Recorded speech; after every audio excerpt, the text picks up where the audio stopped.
कल बताया था 3.2 का पहला प्रश्न है। अब आज देखिए दूसरा प्रश्न, निर्देशांक। इसमें एक्स अक्ष और वाई अक्ष पर संख्याओं को प्रदर्शित करना या दर्शाना। एक्स अक्ष को भुज भी कहते हैं और वाई अक्ष को कोटि भी कहते हैं। एक्स अक्ष को कहते हैं भुज और वाई अक्ष को कहते हैं कोटि। तो इसमें आकृति बनी हुई है, पुस्तक में आप देख लीजिए। दूसरा सवाल दिया है आकृति 3.14, देखकर निम्नलिखित को लिखिए।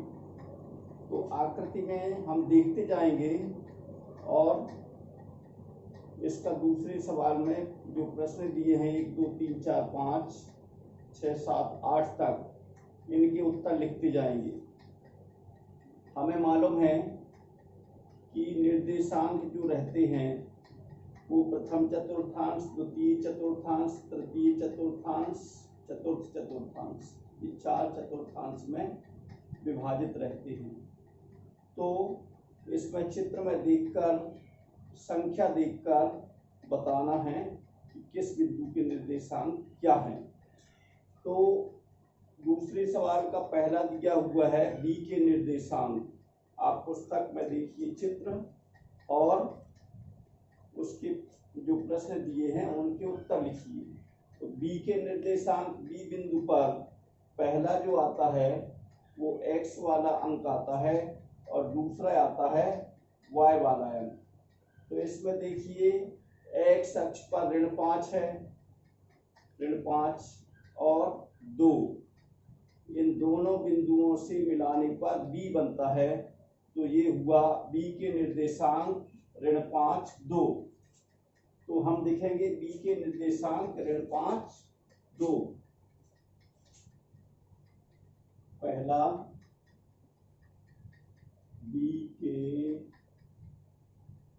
निर्देशांक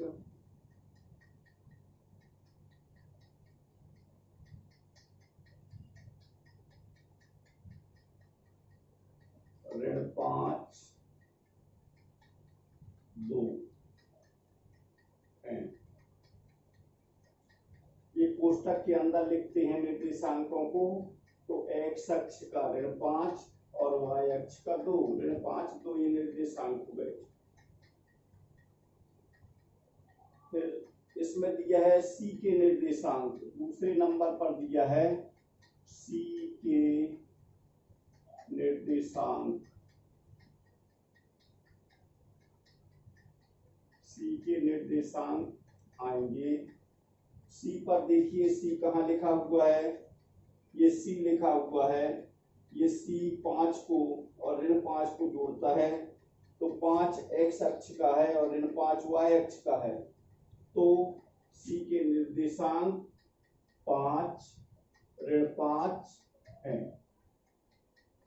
5 और ऋण 5, एक्स अक्ष पर 5, वाई अक्ष पर ऋण 5 है। फिर दिया है तीसरे नंबर पर दिया है निर्देशांक ऋण 3 ऋण 5 द्वारा पहचाना गया बिंदु। ऋण 3 ये एक्स अक्ष पर ऋण 3 और वाई अक्ष पर ऋण 5। ऋण 3 ऋण 5 द्वारा पहचाना गया बिंदु, ये ऋण 3 और ऋण 5 किस बिंदु पर काटते हैं? ई बिंदु पर काटते हैं। इसलिए निर्देशांक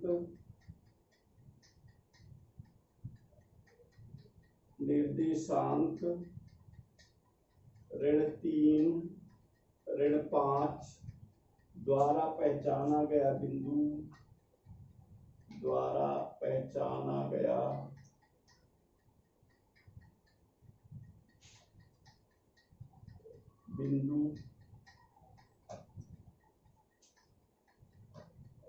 ई है,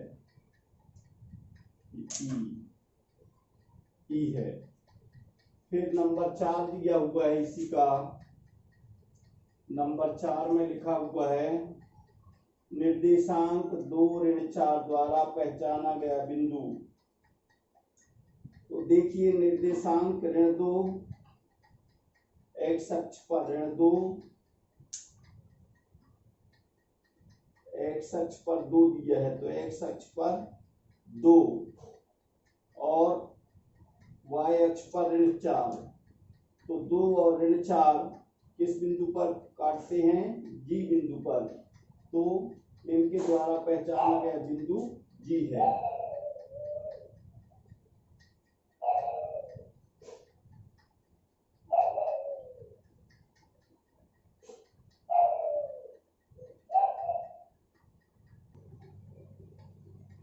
द्वारा पहचाना गया बिंदु जी है। ये नंबर 4 हो गया। नंबर 5 देखिए, डी का भुज, डी का भुज, डी का भुज। मैंने अभी बताया एक्स अक्ष को भुज भी कहते हैं और वाई अक्ष को कोटि कहते हैं। तो डी का भुज, डी बिंदु देखिए, डी बिंदु कहाँ स्थित है? ये है 6, 2, तो डी का भुज क्या है? 6 है। एक्स अक्ष 6, एक्स अक्ष में देखिए 6 से काटता है 2 को, तो डी का भुज 6 है। फिर 6वें में दिया है बिंदु एच की कोटि, बिंदु एच की कोटि। मैंने अभी बताया वाई अक्ष को कोटि कहते हैं, तो एच देखिए, एच की कोटि मतलब वाई अक्ष, ये ऋण 5 और ऋण 3 को काटता है एच, तो इसमें ऋण 3 है, वाई अक्ष ऋण 3, तो कोटि कितनी है? ऋण 3 है। फिर नंबर 7 में देखिए बिंदु एल के निर्देशांक, नंबर 7 बिंदु एल के निर्देशांक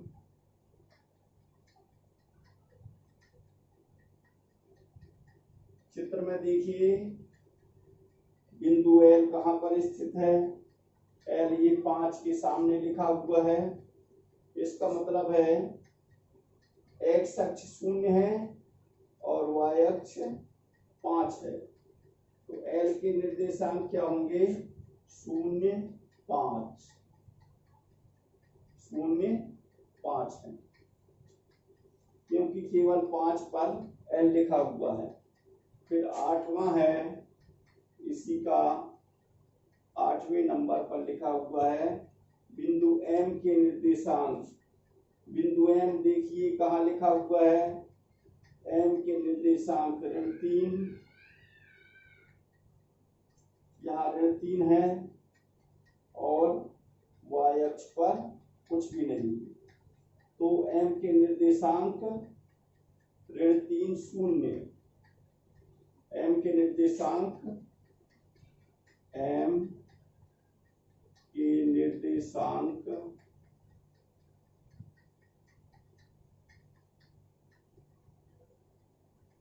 एम के निर्देशांक ऋण 3, 0 है। ऋण 3 पर लिखा हुआ है, तो एक्स अक्ष हुआ ऋण 3 और वाई अक्ष हुआ 0। इस प्रकार इसके निर्देशांक ऋण 3, 0 हुए।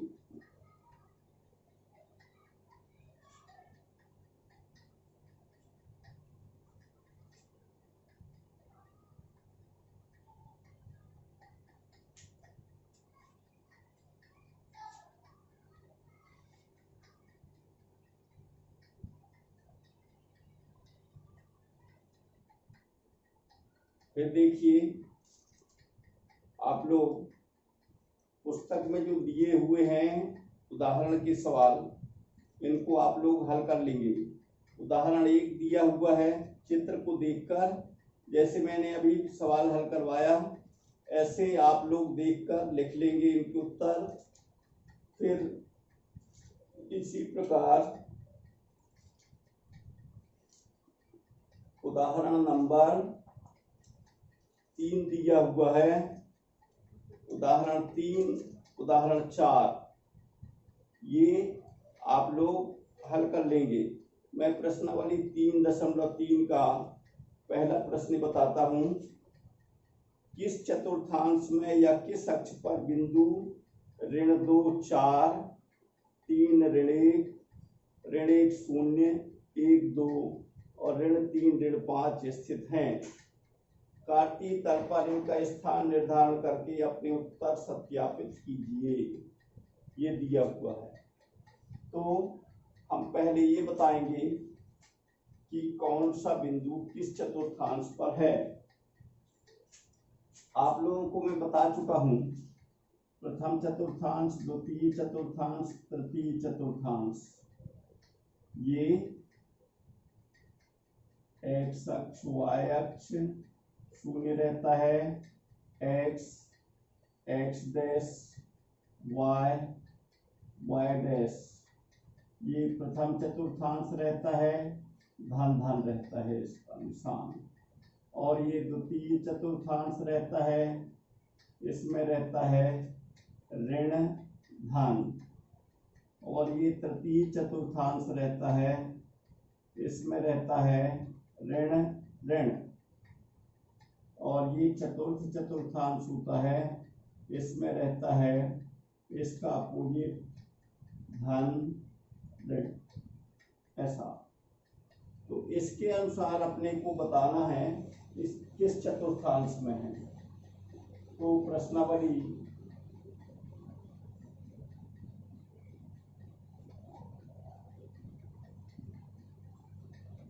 3.3 का पहला प्रश्न दिया है। इसको हम ए बिंदु दे देते हैं। ए ऋण 2 4 ऋण 2, यहाँ देखिए ऋण पहली संख्या ऋणात्मक, दूसरी संख्या धनात्मक है। पहली संख्या ऋणात्मक, दूसरी धनात्मक। तो ये कौन सा चतुर्थांश हुआ? द्वितीय चतुर्थांश। तो ये ऋण 2 द्वितीय चतुर्थांश में स्थित, द्वितीय चतुर्थांश में स्थित है।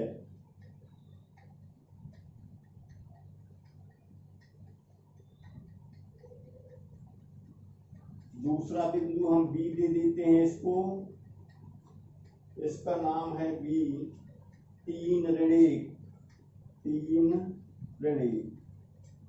अब देखिए पहला बिंदु धन है, दूसरा ऋण है। पहला बिंदु धन, दूसरा ऋण। तो ये कौन से चतुर्थांश में हुआ? चतुर्थ चतुर्थांश में। चतुर्थ चतुर्थांश में स्थित है। फिर इसमें दिया है ऋण 1 0, इसको सीधा हमने दिया ऋण 1 0। अब यहाँ ऋण 1 देखिए, ये ऋण 1 यहाँ आएगा एक्स अक्ष पर और 0 है, 0 कहीं नहीं है तो एक्स अक्ष पर स्थित होगा। तो ऋण 1 0 एक्स अक्ष पर स्थित है।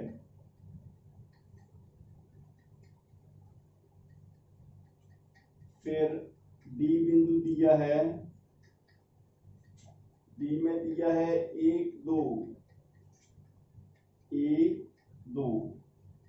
यहाँ देखिए पहले चतुर्थांश में दोनों संख्या धनात्मक, एक भी धनात्मक 2 भी धनात्मक है। धन धन किस में आता है? प्रथम चतुर्थांश में। तो यहाँ लिख दिया प्रथम चतुर्थांश में स्थित है।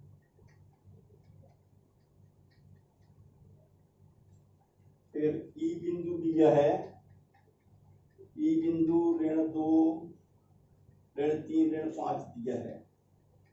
ई बिंदु ऋण 3 ऋण 5 ऋण 3 ऋण 5। तो इसमें ऋण 3 ऋण देखिए तृतीय चतुर्थांश में दोनों ऋण है, पहली संख्या भी दूसरी संख्या भी दोनों ऋण है। तो यहाँ देखिए ऋण 3 ऋण 5 कौन सी चतुर्थांश में है? तृतीय चतुर्थांश में। तृतीय चतुर्थांश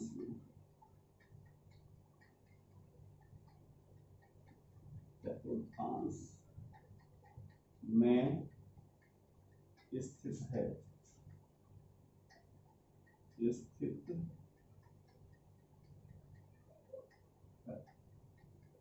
इस प्रकार ये 5 बिंदु दिए हुए हैं। अब इन्हीं को हमें इसका आलेख बनाकर दर्शाना है, काट की तल में दर्शाना है या आलेख बनाकर इनको दर्शाना। तो मैं अभी आलेख बनाऊंगा, फिर आपको बताता हूं किस प्रकार कौन सा बिंदु स्थापित हुआ।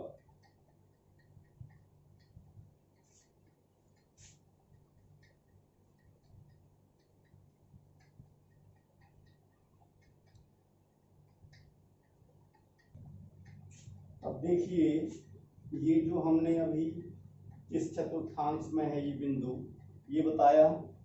अब कार्तीय तल में इनको व्यक्त करना है, तो इससे ये सत्यापित होगा कि वास्तव में इस बिंदु पर या इस चतुर्थांश में ये बिंदु स्थित है कि नहीं। तो ए बिंदु देखिए ऋण 2 4 ए बिंदु लिखा हुआ है। ये कौन सा चतुर्थांश है? द्वितीय चतुर्थांश, पहला दूसरा तीसरा चौथा। तो द्वितीय चतुर्थांश में हमने यहाँ लिखा है द्वितीय चतुर्थांश में है, तो ये द्वितीय चतुर्थांश में आया। ऋण 2 को और 4 को मिला दिया, जो कटर बिंदु आया उसको ए नाम दे दिया, ऋण 2 4 लिख दिया। ये ऋण 2 है और ये 4 है, तो द्वितीय चतुर्थांश में आया। फिर बी बिंदु को देखिए, बी बिंदु में 3 ऋण 1 है, ये 3 है और ऋण 1 है, इनको मिलाया तो बी बिंदु प्राप्त होता है 3 ऋण 1। ये कौन से चतुर्थांश में है? पहली संख्या धनात्मक दूसरी ऋणात्मक, हमने लिखा है चतुर्थ चतुर्थांश में स्थित है। तो चतुर्थ चतुर्थांश पहला दूसरा तीसरा चौथा, ये चौथे चतुर्थांश में चतुर्थ चतुर्थांश में स्थित है बी बिंदु, मतलब 3 ऋण 1। फिर सी बिंदु देखिए, सी बिंदु एक्स अक्ष पर स्थित है। ये देखिए सी बिंदु ऋण 1 0, ये ऋण 1 ये है और 0 ये मूल बिंदु कहलाता है, तो 0 लिखने की आवश्यकता यहाँ पर नहीं रहती। तो ये सी हुआ ऋण 1 0, तो सी बिंदु कहाँ पर स्थित है? एक्स अक्ष पर स्थित है। हमने लिखा है यहाँ पर एक्स अक्ष पर स्थित है, देखिए यहाँ एक्स अक्ष पर सी बिंदु स्थित है। फिर डी बिंदु देखिए, डी बिंदु कहाँ है? ये है डी बिंदु, 1 और 2 को मिलाया, जो कटर बिंदु आया इसको डी नाम दिया है। तो ये प्रथम चतुर्थांश में है, दोनों धनात्मक, 1 और 2 दोनों धनात्मक हैं। तो प्रथम चतुर्थांश में ये प्रथम द्वितीय तृतीय चतुर्थ, प्रथम चतुर्थांश में है। फिर ई दिया हुआ है ऋण 3 ऋण 5, ई बिंदु ऋण 3 और ऋण 5 को मिलाया तो ई बिंदु मिला, जो ये कटर बिंदु आया इसको ई नाम दे दिया, ऋण 3 ऋण 5। तो ये ई बिंदु कौन से चतुर्थांश में है? दोनों ऋणात्मक हैं, तो तृतीय चतुर्थांश में, पहला दूसरा तीसरा तृतीय चतुर्थांश में स्थित है। इससे सत्यापित हो गया कि हमने जो ये चतुर्थांश लिखे हैं इनको देखकर वो सत्य है। और इस प्रकार आप आलेख बना लीजिए। अब इसके बाद हमने ये यहाँ पर जो लिया है 1 सेंटीमीटर लिया है, एक्स अक्ष पर और वाई अक्ष पर पैमाना 1 सेंटीमीटर लिया है। अब यहाँ पर दिया हुआ है दूसरा सवाल, उपयुक्त एकक लेकर, एकक माने पैमाना लेकर 1 सेंटीमीटर की दूरी लेकर इनको आपको बनाना है। जैसे मैंने अभी बनाया ये सवाल पहले सवाल में, इसी प्रकार दूसरा सवाल भी आप लोग अपनी कॉपी पर हल करेंगे। उपयुक्त पैमाना लेकर, एकक लेकर। इस प्रकार आपका अध्याय 3 ये समाप्त होता है। और इसमें जो समस्या हो तो आप कमेंट कर सकते हैं और पूछ सकते हैं क्या समस्या है।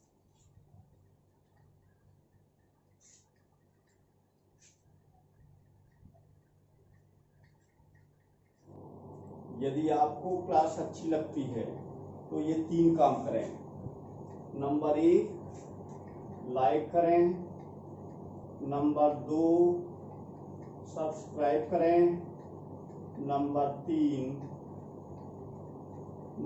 3 शेयर करें। ये ठीक है।